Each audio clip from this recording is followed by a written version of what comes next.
With regards to Melanie Gibb, there's been a couple of people that have read some of her book out, and I found it quite interesting because Melanie Gibb spent quite a lot of time in the closet, and that's not the proverbial closet, although it does make you wonder, doesn't it? And this is interesting in terms of where Pryor might be going with things.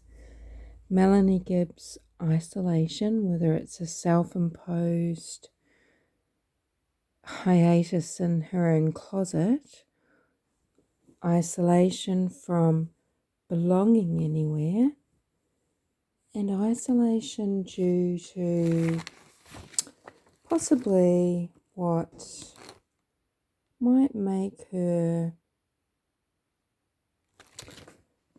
a really good candidate for the second in a Folie A, deux, because it's usually someone that has been socially isolated, and then they form a very close relationship. And that's what happened. Pryor was impressing on people that Lori and Melanie, they were as close as sisters, that they spent every day together. And Melanie, I guess you could consider as more passive, possibly having cognitive difficulties. She doesn't seem... I mean, it's funny to say that someone isn't as bright as Lori. She certainly doesn't seem to have good language skills. The book that she self-published, which you can be introduced to by people like Awen Rees or Nor Jasmine, it's terrible. The language is terrible. It's not edited at all, and it's pretty hilarious. She's given us a good crack. So, in court, what is Pryor getting at? Is Pryor getting at the fact that Lori and Melanie may be responsible for the murders? Is Pryor getting around to bringing into evidence at the big trial something along the lines of Melanie and Lori being this tight little team, this group of criminal-minded women? Homicide is a huge part of the etiology of Folie A, deux, and we certainly know that the pairing of Lori and Melanie has been surrounded with murder. So what else is Pryor trying to insinuate? Well, in Folie A, deux, 90% of cases occur within families. And is he trying to say that, well, you know, you're as close as sisters? There's obviously auditory hallucinations that is being more than alluded to.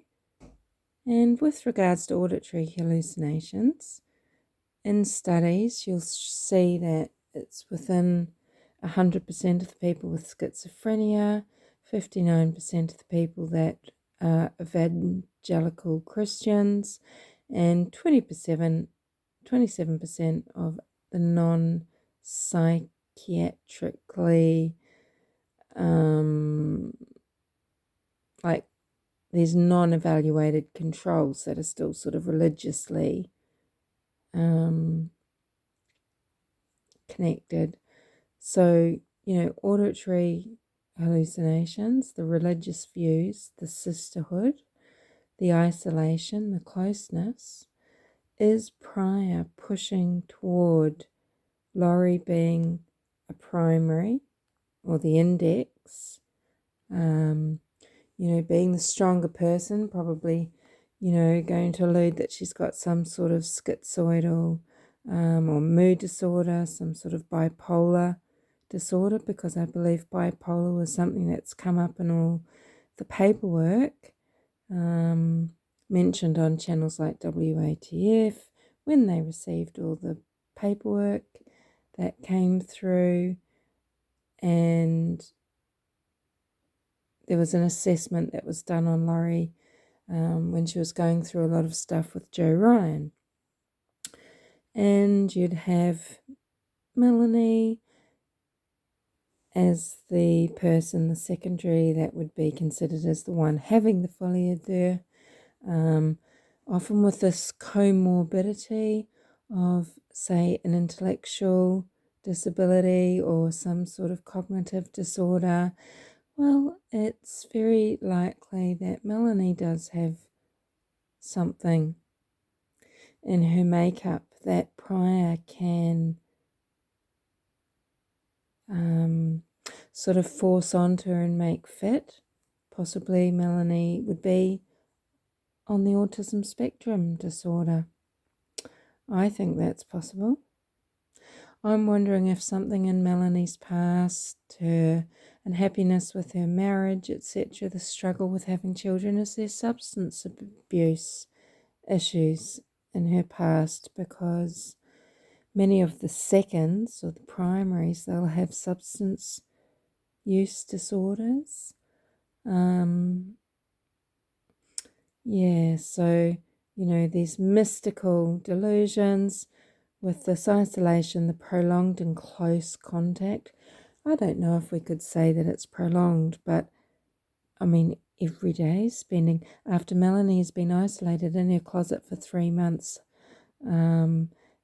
6 hours a day for 3 months, and then moves into meeting Lori and having prolonged and close contact with someone that is quite a piece of work, it wouldn't be surprising to have these delusions transmitted, would it? And then it wouldn't be surprising, because of this type of imposed delusion, that as the second, Melanie has these delusions dissipate when she's separated from Lori. So, going back to where Pryor might be getting this,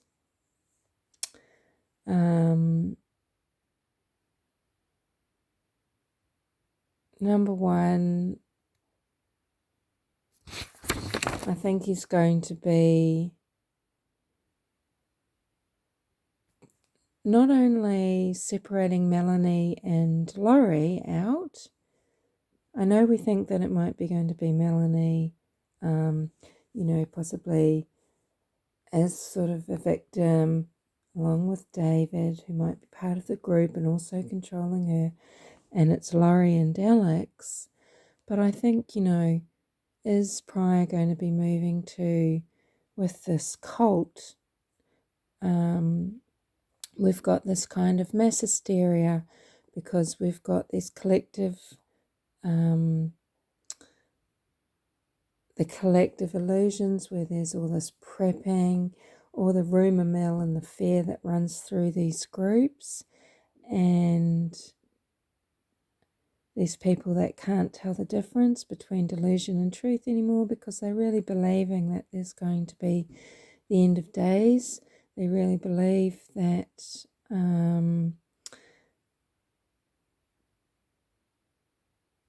they are special, or that they are preparing and they are going to survive. And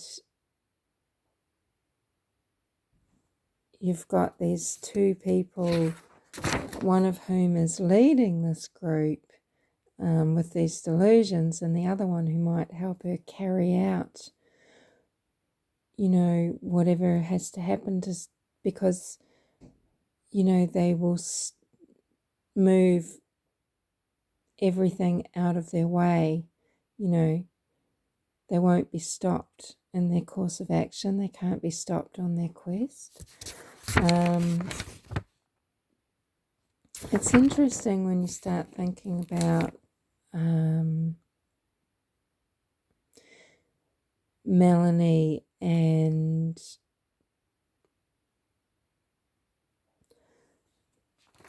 so Pryor, making the goading comments about hearing voices in the corner. Number one, it was hysterical, but it's obviously a set up, and you've got Melanie all the way along can be placed with Lori in the torture of Charles, for example, because was she helping move this truck? She's being shut down a little bit in the police interrogation room when they're taken along to be asked when Charles takes Laurie's purse. But Melanie could have quite purposefully pushed aside all of those things that Charles was telling her about Laurie, because she actually believes them. So when Charles has stolen the purse, taken the phone, texted Melanie pretending to be Laurie, Melanie's gone to Charles's home, and Charles has told Melanie, I would guess, about all the things that Laurie was doing, like saying that he's Ned Schneider and saying that Laurie is threatening to kill him. Melanie's just going to not be frightened by this or take it on board, because she's supporting Laurie in this happening, and she's denying that she was told this. Laurie was probably telling Melanie everything that was going on, and Melanie was her little sidekick, wasn't she? So,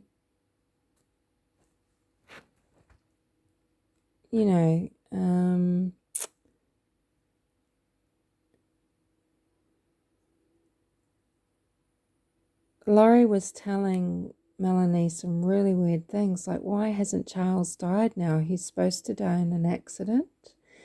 And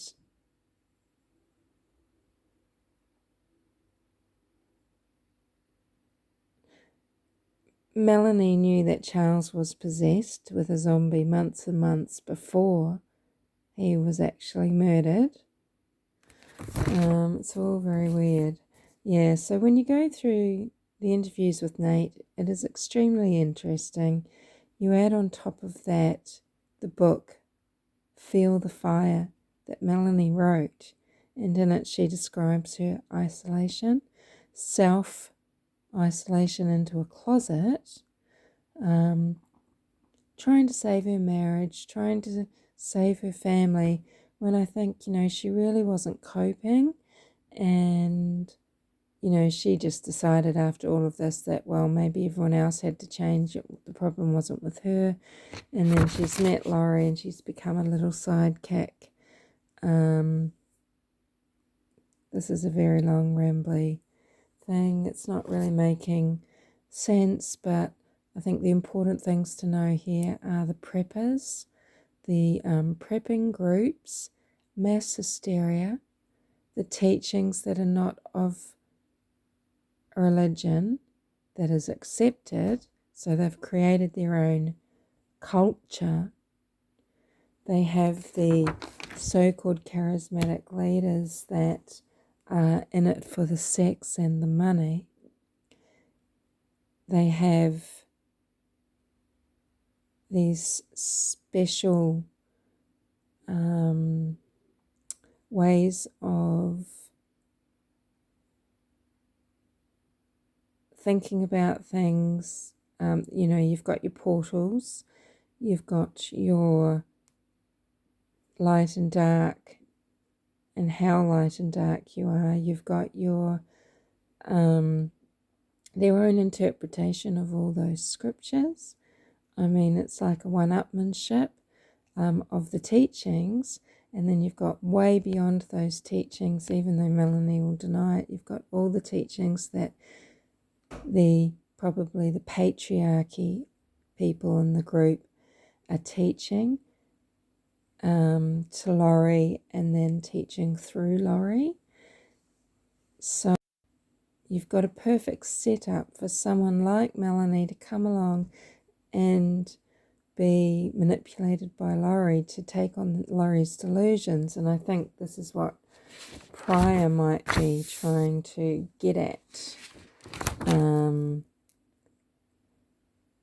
He has hinted that Lori and Alex have a very inappropriate relationship, but he's not yet come out to say, was Alex hearing things, etc., because I think he realizes, well, that witness is not with us. He's dead. He's not going to be making a personal appearance on the stand. So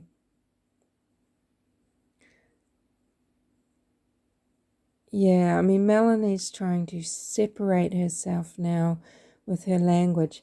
His truck was moved, not, Lori moved the truck, we moved the truck, and that sort of thing. I mean, she's definitely separating herself from Lori. But Lori being set up as actually being a persecuted schizophrenic could be something viable. The whole Satan hates me, Kay hates me, Larry hates me. I mean, we think these things are just things that Lori says because she is playing a role. She doesn't truly feel persecuted. Being a victim is something that she uses as a tool, but it actually plays into someone being a persecuted schizophrenic. There's a better way to put it, but that's just, the type of thing that you might start diagnosing someone with as the index person with delusions. So Satan hates her, everyone hates her, people are out to kill her, Ned Schneider's trying to kill her. They're not safe, and you can bet your bottom dollar. I mean, Melanie tries to say she doesn't believe these things, but I think she did, because she really felt so special. She was taken into Lori's warm embrace, and there was a reason why Pryor is pushing sisters. I think sisterhood has come into it, and I think because sisterhood is known to be a big factor in Folie A, I think Pryor's making a case for Lori as someone who is the stronger personality, who has this very chronic illness. Melanie, who is sort of the more naive person, who has a lower self-esteem, is more gullible, and someone who has been living a very isolated life.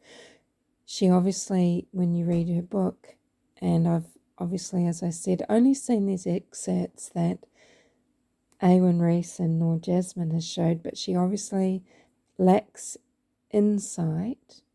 So she has become enmeshed in this relationship with Lori very quickly to have this very tight and fast relationship that, yes, there's a group sort of around them, but it kind of even excluded the children, and it excluded their sort of families, because you've got, Lori excluding her children, you've got Melanie excluding her family to a degree. I mean, yes, we don't know how often she was seeing her children, but there was a bonding opportunity for Lori and Melanie with their autistic children, both sharing the fact that they have children on the autism spectrum. They could have formed a very close bond over that. Instead, they seemed to form a close bond over their rejection of their children. Melanie decided that the trouble was actually with her family and her husband, and that they needed to change. And Lori was rejecting her adopted son, JJ, in every way she possibly could. So that's what I think Pryor might be setting up. You've got Melanie and Lori, and then you've got the mass hysteria of the groups that they belong to, which is preparing a people and a vow and whatever else. All these groups, you know, when you feel alone because you feel like no one else likes animals the way you do, that you care for things, or that you have the same sort of little greenie view, whatever it is. But actually there's a lot of people that feel the same way, but they're just not connected into one big political party. So you actually don't feel like you've got power and things like that. But it's also harder for people to identify the numbers or who you are. It can be useful for there to be lots of little groups separated that still have the same idea. And you know, this is like the preparing a people, all these prepping groups and things, and it's like this cult, the Chad, possibly the cult of the gathered. They have their own little cells. So Chad and Lori with their little Ponzi scheme of Melanie and David, who would have branched off into their own little Ponzi scheme, you know, and then, you know, Melanie Boudreaux Pulowski and Ian Pulowski would branch off into their own Ponzi scheme and scheme and be the leaders. You know, you've got all these little cell groups, and it confuses people because it makes you think that they're just this little cell group, but they're actually one very large organization, and it's a tactic, and it's quite scary. I believe there's thousands of people that shared the beliefs of the gathered. They really do believe in end of days. They are prepping. They think the special it is mass hysteria. And, you know, this is similar to the Salem witch trials and anything that you can think of like that. And they,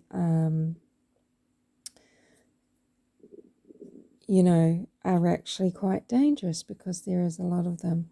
And they will separate people from getting the help that they need. They separate people from their family and friends.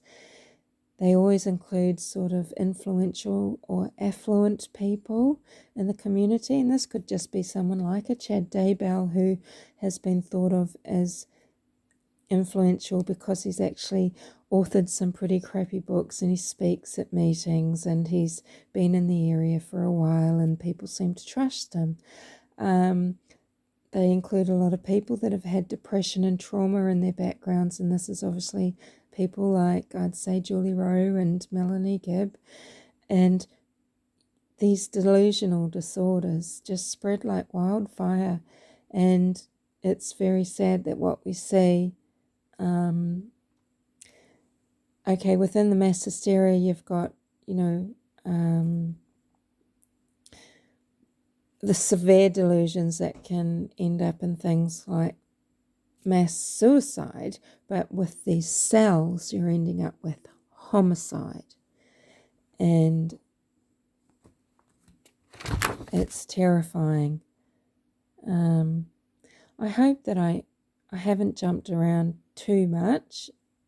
This is probably very boring, but the more I think about this, and I'm just thinking about what went on in the preliminary trial, the more you learn about these groups, the more you learn about this cell. You've really got this two-sister group here, and something that Pryor could be setting up simply because Alex is sort of out of the loop. It's easy for him to set up Alex as Lori's henchman, or even Lori and Melanie's henchman. You know, so let's just see where it all runs. We're all curious to see what happens in the big trial, as I like to call it. But, you know, this cult of the gathered, it's dangerous. There's thousands of them, and I hope they're all going to be smoked out and stopped.